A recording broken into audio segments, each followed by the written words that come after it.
I also loved how we ended the Mars mission with Eve and Mark hugging. You could cut the tension, or you could cut the sexual tension between the two of them with a damn knife. I was like, whoa, it's crazy. Yeah, yeah. I was, I was kicking my feet and giggling during that moment because, you know, I'm really at this point I'm only watching the show just for Mark and Eve. I don't really care about the Omni-Man, the like Viltrumite stuff. Um, I No, no. really just I just want the love triangle stuff. Yeah, it's team, what is it? Team Meve? Team Meve till we die. Eve, Or yeah, Eark. Team Eark. Nope, I like Meve. Eark, But yeah, also, I Meve, wanted to point out they did a really cool callback to our first episode with the Martians. When the Martians were like, "Oh man, we gotta kill Shapesmith," and Mark goes, "I understand."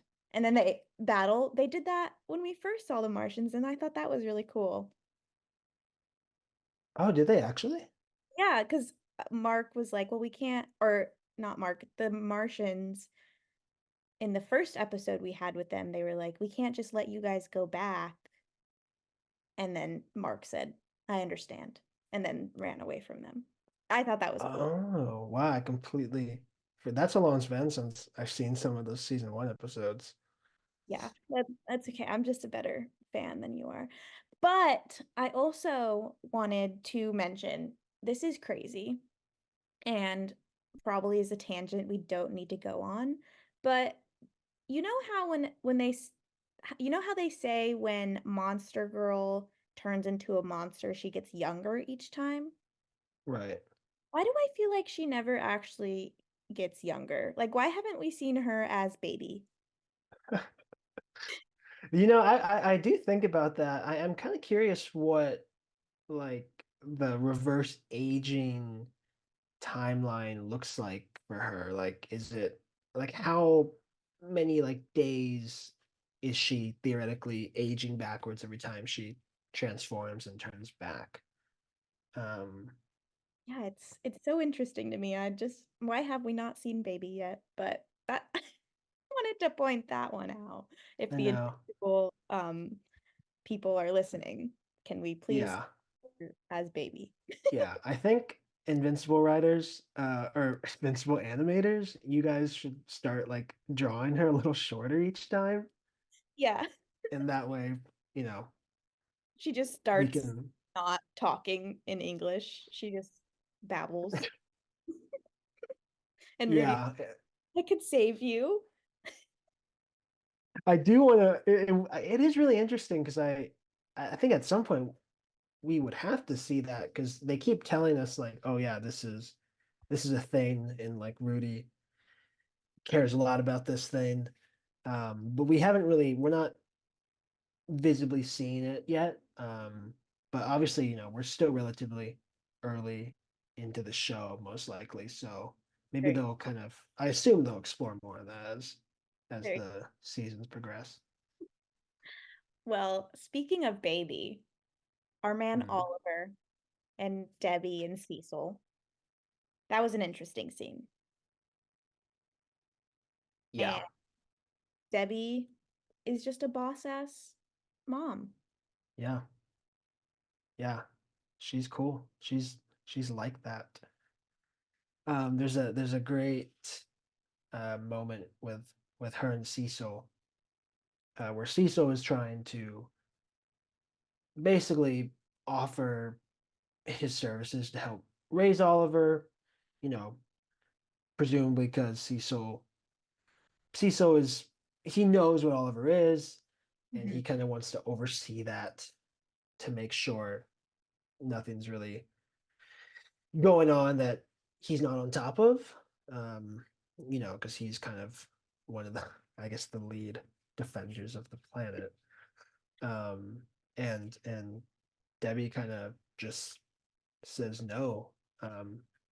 She kind of just refuses, and and mentions that she is the one that raised Mark and he just saved the world again. So She's pretty clearly capable. she knows what she's doing. Yeah. Yeah. Yeah, I thought that was really interesting, and I know we talked about it briefly in the first episode, but she's doing this for Mark, which I think shows how amazing of a mom she is. Yeah, I thought that was great. What do you think of April, the new nanny, possibly? Yeah. So I was actually going to ask you if because April comes to the house and just outright says Cecil sent me, but I wanted you to know because I don't think you should be entrusting your child to and not have all that information. And Debbie seems to warm up to her. Um, but do you think that it's just part of Cecil's manipulation and his kind of strategy, or do you think April is actually just being really honest and Cecil doesn't know that she's revealing that information to Debbie? I am so torn because I want April to be this great nanny for Oliver and this good friend to Debbie. But a part of me doesn't want to fully trust her. I don't know if I don't want to trust her because I think Cecil sent her, or if I don't want to trust her because I think she's just out to do evil on Oliver and Debbie. Like, I can't even tell if she is actually from Cecil, if Cecil sent her, or if she's like a Viltrumite. I don't know. I feel like you can't trust anyone in this show, is what I've learned. So Yeah. I'm keeping my radar on April. Yeah, I suppose I would be a little surprised if there's absolutely zero drama going on with her and she's just this regular, like, how old is she? 40-year-old white woman. I don't It's hard to gauge sometimes with animation, but Oh, I she might be like Donald where she's like a cyborg. oh, true. Yeah. That's a Um speaking of cyborgs, wow. Look at we us and these transitions. we a character from season one, I think maybe episode 6 or something, Rick comes back this episode, and he looks like a normal person. And the last time we saw him, he had been turned into one of the Reanimen, and then he kind of got taken by Cecil's people. And I don't think we've seen him since, but William was pretty broken up about it back in season one. Mhm. And we finally get to see Rick again here. And Donald mentions that he went through intensive body reconstruction. And clearly, Rick, while he physically looks normal, clearly he might be having some sort of existential crisis internally. Mhm. What do you think about this plot thread coming back? I feel so bad for Donald because you can just see him struggling to watch Rick. He knows what Rick is going through internally, and I don't it's just it makes me so sad that they're contemplating their lives now that they're reconstructed humans. I mean, I'm happy that he's back, but I don't know what kind of consequences that these characters like Donald and Rick, I don't know what's going to happen because of them. You can see that they're clearly like going through something in that. And Donald even said it that himself that that kind of trauma that they went to is eventually going to like resurface. So I don't know what that means, but it makes me nervous. Yeah, it's definitely kind of like we mentioned in the last episode where the whole Donald plot line is a little bit Blade Runner, Westworld. Um, it's definitely a little unsettling. I think it kind of keeps you on edge. And I'm just so curious to see where that goes. Because I can't say I was expecting Rick to make a return. Um, No. and be yet another character that we explore. Um, because what's her face? April Howsam was she was kind of the enough for this episode. I was like, oh, okay, like this is another character. But then they brought back Rick. There's a lot of characters. But I have faith that all these plot threads will kind of converge nicely. Oh, absolutely. And speaking of converging, we have the kind of montage-ish scenes of the Guardians of the Globe mourning their losses and Mhm. kind of the defeats that they went to this go around. That these scenes, this montage nearly made me cry. I felt Mhm. so bad for them. You could just see it in their faces, just like that they know that they're down bad. Um, Yeah, yeah, yeah. it was sad. It was pretty sad. Um, I'm just thinking about how much kind of drama is how much like a character as relatively minor as duplicate just her death kind of we see that take a toll on those characters. So it'll be very interesting to see, probably later into the show if, when like a more prominent character dies, what that aftermath looks like.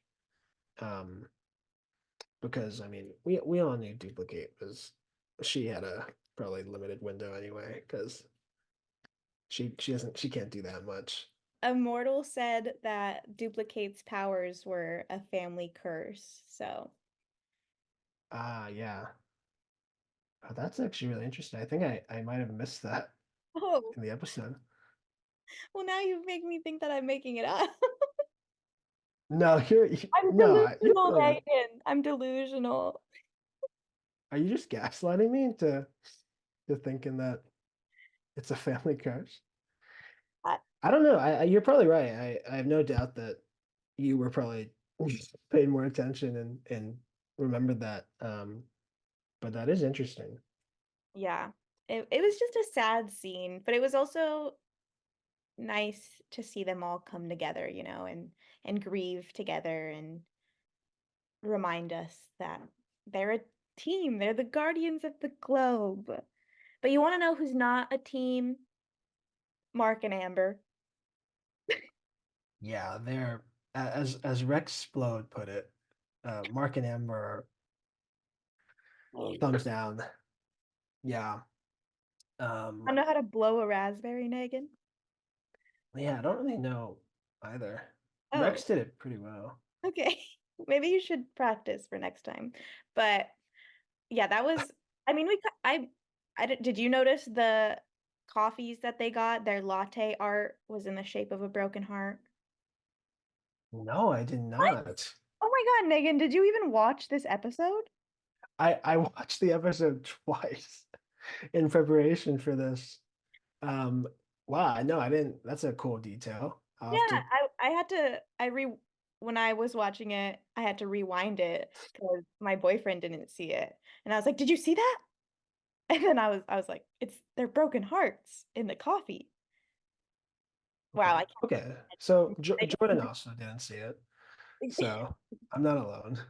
But I thought that was a good foreshadowing moment as to what was going to come. I mean, you can kind of feel the vibes when they first sit down. Jordan leaned over to me and he goes, "Yeah, they're about to break up." Is Jordan also team Meve? I think so. I would hope so. I'd Yeah, be a little worried if he wasn't. yeah, But I think I think what they're going through is for the best because we are team me. Yeah. They need to go ahead and just break things off.